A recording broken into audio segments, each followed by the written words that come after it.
Hi guys, this is Sonya French from the Summit, and today I'm bringing you stress eating, and this is for the KRH employees and all the Health Center Northwest employees and also the North Valley Hospital employees, and want to send out a special kudos to all our wellness champions who are doing an awesome job of disseminating information and being the cheerleaders of our organization. So thank you. So here we go. Here's our stress eating presentation. So I don't know about you, but sometimes I just I'm eating my feelings away. Here's another one.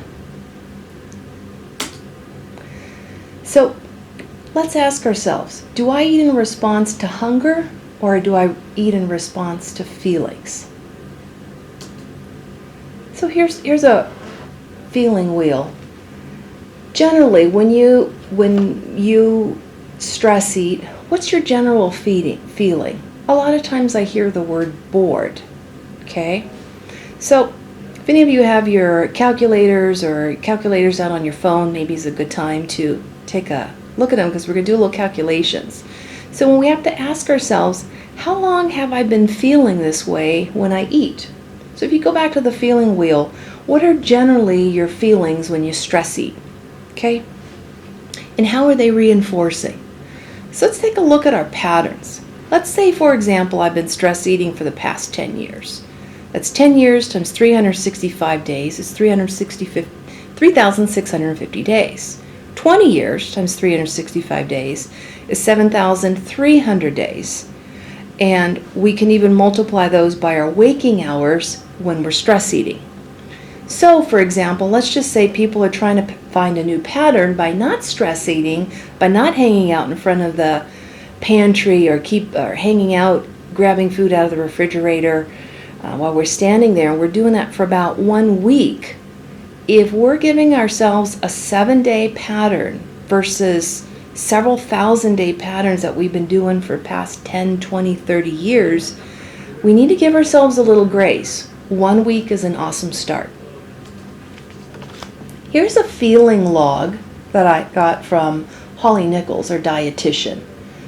So sometimes people like to keep their feeling logs to have a greater awareness of what they're feeling, what they're doing, what the activities are, and what foods are they eating. And this feeling log includes something to do before and after we've eaten. So where does most of my eating occur? So be specific. Is it at your desk? Is it in front of the refrigerator? Is it in front of your pantry? What is my trigger? And what could I do differently? What's my feeling? So we can go back to that feeling wheel. And what do I want to do to feel better? How do I eat? Am I standing up? Am I at a table? Am I in the lunchroom? Am I outside? Am I walking and talking? Am I in front of the in front of the television or on my phone? And why am I eating this? What's my feeling? Is it true hunger? And we can ask ourselves, what could I be doing differently? Why. Where, what, how, why. Hey, maybe this looks familiar to a few people. It sure does to me.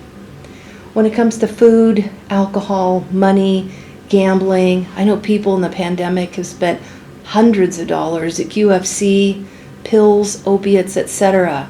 So a lot of people have been doing this, high-fat foods, high-sugary foods, high-sodium foods that might feel good at the time, but then after a while their benefits kind of run out. So if I had my wish, at the bottom of all the Twix and Snickers wrappers and at the bottom of all the alcohol bottles, I'd love to have the question, the answer you're looking for is not here. It's actually not a question, it's a statement. I'd love to have the statement, the answer you're looking for is not here. So we have to ask ourselves, how do you negotiate with yourself? How am I justifying this? What is my green light message that I tell myself in order to move forward with excess drinking and foods and snacking, etc.? Okay? So after a while, things just start swirling around. And in big letters, ask yourself, stop. Just stop. Okay? That was that moment. and this is now. I'm done overeating or over whatever, and I need to come back to center. We have to ask ourselves, what's our payoff? A lot of people say, oh, there's no payoff. And I like to challenge you that perhaps there is a payoff.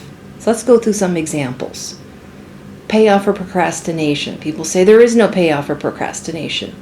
Well, sometimes with some digging, people realize they like being crisis managed, or they can say, look at me, I'm Superwoman, I can pull it all off. Sometimes people stress eat or do things because they feel calmer, they feel better. They feel like I'm in control. Or the message is, I'll show you, or don't tell me I can't eat this. Or other self-sabotaging messages like, I can't get promoted if I'm overweight, or I can't receive the love if I'm overweight. So something to think about, if you're willing to look at this, is what are the possibilities of the same patterns that were running you 10, 20, 30 years ago with that feeling wheel? Are those feelings and those patterns and those dream messages the same messages that were running us 10, 20, 30 years ago that are still running me today?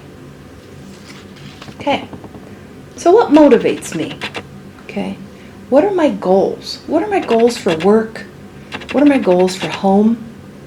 And if I don't have any work goals or home goals, what do I need to do to create some goals? And is what I'm doing right now in alignment with my goals? So let's brainstorm for a second, okay? We need paper, pen, a place to think, preferably a calm place to think, and ask ourselves our questions. What's worked in the past? What's distracted me? Do I need a visual? For example, is there a picture or a photo, vacation or reunion clothes? Is there a photo of your best self? So do we want to post a photo of our best self on our desks or our refrigerator? Do we need to keep our hands busy? I'm not saying take up smoking, but I'm saying, do we need to keep our hands busy doing something different, like knitting or maybe eating sunflower seeds, or something that isn't that repetitive, going back to the refrigerator or hanging out in front of a buffet feeling overwhelmed? We have options to move myself or the food to another location. Literally, do I need to walk out and get out of the kitchen? Do I need to walk out of the staff lounge? Do I need to reorganize my pantry? Maybe we want to log food on MyFitnessPal or MacroStacks or on paper. Okay? Maybe we need a mantra or a wellness vision. Or if we don't have a wellness vision, where do we want to create one? Okay? Let's make eating special without distractions. This is an awesome time to sing praises to your food. Talk to yourself kindly. Say things like, I'm nourishing my health. I value my body. So here's our plate. When you look at this picture, how does that make you feel? Would you like to do more of this? And if so, what are the steps you need to do to get there? So let's organize for success. Here's some ideas. Do you want to organize your pantry or organize your desk? Do we need to measure our food or portion control? Do we need to make hot foods hard to reach and truly enjoy sweets for special occasions? Do we need to ask our coworkers and family members to support you in consuming less sugary foods and high-fat foods? Do we need to be brave and start a new trend? Should we ask our manager to be a change agent? So speaking of the culture of work, a lot of times, in my opinion, when I do a good job, we get cookies and cakes and we celebrate for cakes for birthdays. So what do we need to say to people to say, I'd like your support by not having tempting food? So do we feel like we could be brave in asking our managers and our coworkers to say, hey, I don't want to be a buzzkill, but could we have treats on Fridays only? Could you help me achieve my nutritional and physical goals by bringing normal or healthy foods Monday through Thursday? Is that the trade-off? The other thing when it comes to asking for the support you need is sometimes people need some coaching on how to have a difficult conversation. I'd like to share 2 books with you that were on the New York Best Time Seller. One is Crucial Conversations, and the other one is Crucial Confrontations. There's little vignettes on how to practice confronting people to have our needs met. So, next we need to do is grab a buddy and ask yourself, who supports you unconditionally in your goals? And what do you need to do to reach out to them? Do you need to call them? Do you need to email them? Do you need to text them? What do you need to say, hey, this is what I'm trying to do, and how can you help me? The more specific, the better. So here's a cool video. We're all in this together. Very old school by Zac Efron. Please let me know what you think about it. Hope you enjoy it. And to remind you that the wellness department is here for you. Everybody gets 3 free wellness coaching visits from the wellness coaches at the summit. We're at 751-4505. Just give us a ring. Also, from resources, their employee assistance program in Overeaters Anonymous. And also, I had called the employee assistance program, and for anybody who's stress eating over finances, they have financial counselors. And my financial counselor that I spent maybe just 2 or 3 visits over the phone with saved me anywhere from $60 to $100 a month. So I was very appreciative of that. So onwards and upwards. If you have any questions, please feel free to call me. You're not alone. We're all in this together. Thanks. Have a great day.